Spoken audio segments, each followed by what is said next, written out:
Now we've decided we're going to add up money rather than yesterday we did how many guests. It's a little, but so when you're adding up money, it's the same thing, but sometimes you want to do other things. So again, put the blue thing in the cell that you want, press the sigma sign, and choose the top one, which is sum. And remember, you have to tell, in Excel it's easier, but here, on this one, it's a little bit behind Excel. You have to make sure the value, you have to tell it what to enter here. So one way is to highlight what you want it to, that thing popped up, can't see it, but highlight what you want it to do. Did I go too far? Okay. So, oh, I missed one. See, it's, all right, I'll do it. So, see, now be careful. You make sure that the formula is correct. Here, I did not do it correctly. And you can know by you click on the result. So that's the result. But up here in the top left, you see that's the formula. So this is a number, the result, but up here is the code that you're giving the sheet. So look, it says, what is that thing? Okay. The sum of, this is the formula, E4 to E7, the whole thing. But look, it's not E7. I should have put E8. See over here on the left. So I made a mistake there. And, again, if you're doing a report for a client, for the boss, you got to be positive. You got to recheck and make sure it's accurate, because imagine the embarrassment. Of course, you can fix it. Oh, we made a mistake. But, it looks more professional that you do it right the first time, so you check and double check. So, it's a good idea after you sum up anything to just be sure you got everything in there. So E4 to E7, that's wrong, because the last one should have been E8. The first one was correct. So again, you could redo it and highlight the proper ones, or the other letter to 8 and then hit enter. And see, now the correct result is there. It's E4 to E8. So, with money, with anything, that's basically how you sum the things. So, but today, that was currency sums. Okay, we did that. Later I'll do this, but I'll, so let's start. I guess I'll go backwards then. I'll go backwards because that way create. See, I need to plan these classes still a little better. So,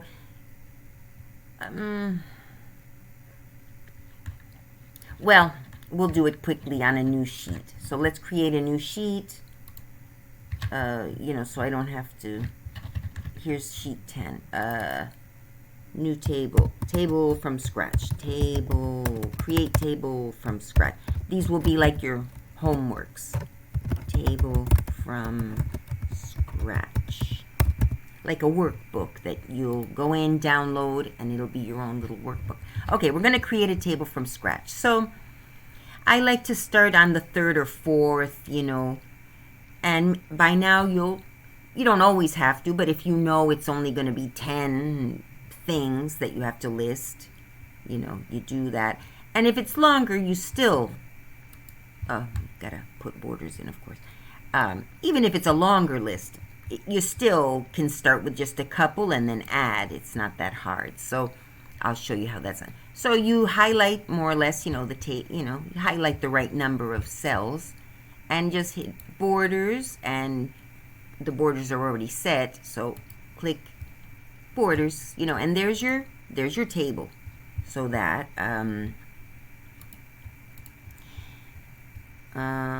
border types, columns and row, formatting the dates. Oh, okay. We'll come back to here for the dates. So and then, you're making your table. So code number, I'm just inventing. Item, like let's say you have a store and you're keeping track of your inventory. I don't know, maybe I'd like to put the quantity in stock. You have, whatever, 10, depending, 10. in stock, you know, maybe over here, wholesale retail price, wholesale price and retail price, you know, something like that. And then from there, pretty much you guys already know, if you've seen the earlier classes, you start making it look pretty. So, for example, you want the borders, let's say you want the inside borders to be dotted. So highlight which ones you want, you know, formatted, the borders. Then up here, borders. But before clicking any of these, you know, for example, if I click, well, nothing will happen. You won't see any change. So before clicking anything, you have to go to here, border style. Or this one is, you know, colors. You could change the colors. But, so border style. So see, this one is checked off, the top one. So I think, oh, I'd like it to be dotted because it'll make the chart prettier for the presentation, whatever. And then you've changed it here, and now, yes, you press which one you want. So I think I'd want the inside ones, you know. I want the outside to stay the same. Click elsewhere to get out. And see, now they're dotted. You know, and maybe, you know, I want to make the outer border fatter, thicker. So again, go here, change this one. Oops, wait a minute. Oh, wait a minute. Oh, no, here. For thicker, now we'll put this. And, you know, it doesn't change it yet. You know, and then I'm going to tell it to put just the outside borders fat. Something like that. So you see, it's automatically saving. And then, you know, at this point, you can figure out the rest. So I'm not going to do everything again because I don't want. But, you know, you enter the information, blah, blah, blah. And one last quick thing to remember. I personally, usually, on whatever chart I make, I add the filters so I can sort it. Because that's what it usually is, a list. So create a filter. There you go. Just click that. And there you have the filters that will sort. You see here, sort A to Z. It sorts it by alphabetical. All right. So any questions on that? That will ask me at the end. So here we are. Attorney licenses. Adding rows and all that I guess we can do. I did border types. And I did create table from scratch. I cut it off. But so for columns and rows, we'll do that one now. So now we have, you know, let's say, oh, oops, I forgot to put a column for the name of the defendant. In this case, we're working in an attorney's office. These are different charts for different type of offices. So, oh, I got to put the defendant's name. Now, one option is to just add a new row. You know, do that. You know, there you have your new, okay, it's set to the other thing, but, you know, that's one way. But what you know, maybe you don't want it at the end. Maybe you want it here next to the, where it's, you know, the court or something. So you would highlight, in this case, go to the letter that's above the column that you want to add to. You know, highlight the whole thing. This goes into infinity, this blue, but it doesn't matter if it's just easier to click that rather than. Okay, and then you insert. There is a button for it, but I don't know. You know, I'm accustomed to doing it this way. If you feel like finding the button, that's why when you download it, it's your own sheet. That's another reason why I do it this way. You click the link to the sheet where I have it on a shared drive, but you can't change it. You have to download it. Reminding you all. Okay, I want to add a column for the defendant's name. So go here, insert column right here. And then you have to say if you want it to the left or to the right. So I want it to the left. And there, now you have a column. And since it's between filters, for some reason the filter appeared automatically. Recheck when you add a column or a row or anything. Just recheck, you know, relatively, you know, regularly that you have the filters on, if that's something that's important to you. To me, it's imperative. Whatever chart I make, even if I don't know what chart I'm making, the first thing I do is put the filters. So that's me. But I believe. All right. So I added the row, and I was adding it, you know, there. But now look what happened to the title.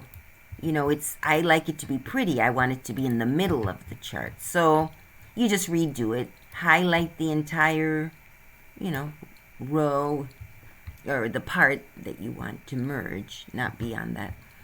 Because if you go beyond it, it merges the wrong thing. So here, merge cells. Click, and there you go. It's merged. If I click it again, boom, it goes back to the original number of rows, or columns rather.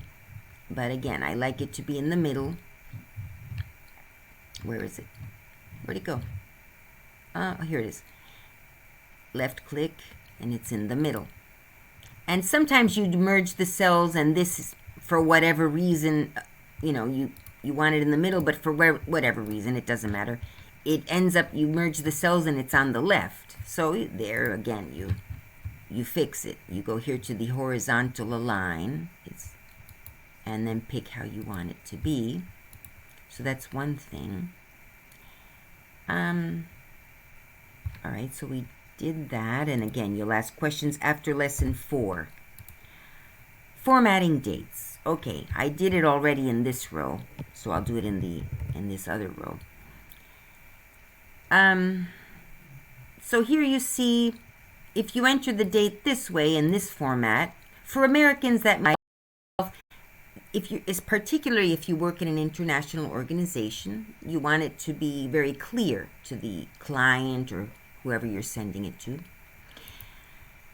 So here in the USA, it's July 12th, 2000, or December 4th, 2000. But in Europe and many other parts of the world, they go the opposite way that we do. Not backwards. I say, oh, they do it backwards, but they think we do it backwards. So to be neutral, they do it in the opposite direction that we do. We do it in the opposite direction as they do.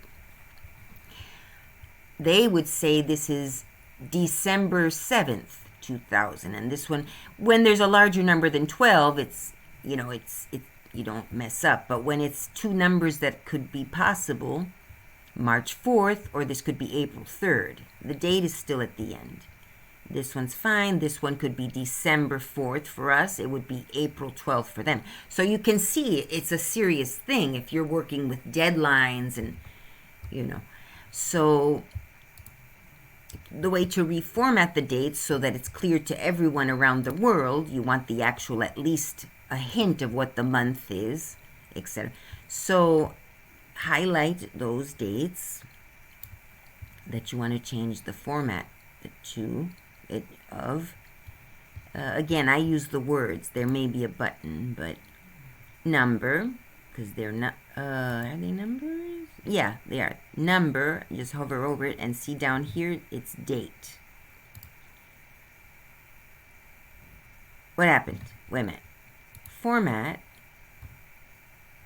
number, yeah. Oh, date. Okay, that's checked off. Custom date and time. Yeah, scroll down. Custom date and time. That's if you want to add the date that there's no date there or something like that. Or a number, switch it, it's for something else. So, custom the date and the formats. You can even put the time, but I don't need that. So I'm looking for one where, for example, this one that, has it, full. Actually, that's the one I'm going to choose. I don't want the whole month name because it gets very long, and we want to keep the columns as thin as possible so it's easier to read. So anyway, these are all the different formats.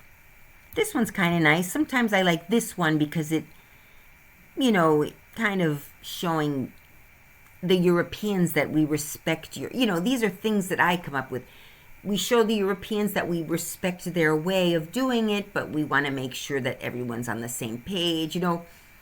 Think about the other person's position is a way to be, in customer service particularly. In your daily life, it's not a bad idea, but let's not get on a tangent like I do. So, today I'm going to be American, and, so I'm going to put this one, and apply. And see, you've highlighted it. You apply the one you choose, and there you have the dates in the format that, that I think is best. All right, we added this. So again, that's self-explanatory. John Doe. Anyway, we'll do it. Formatting dates. I'll just do a quick thing here to show you something else. You know, John Doe, George. They're all going to be men. You know, Frank. I mean, I know some names can be both, but okay, we'll put a woman in there. Lunar, always causing trouble. And if she's here, Ryan. These are names I remember. So you put the names in, and oh, if I don't remember, I don't remember, because I don't want to slow down the class. But I was going to say something about this. If I remember, I'll come back to it. All right. So now we're going to start. I've covered these topics. Put questions in the chat. I'll quick check before I start lesson 4. But over here, this is part of lesson 3. I'll format it. Well, I'm double clicking. I'm put lesson 3 activity or something. There's probably not room. 3 challenge. That's a challenge. So guys, this is like homework, but you know, this is not a formal class. If you don't do the homework, you know, I'm not going to scold you. But I believe if you really want to learn Excel, you should do the activities. There. Any questions in the chat so far? Oh, 9 viewers. I hope you're all 9 there. Okay, no questions. So, let's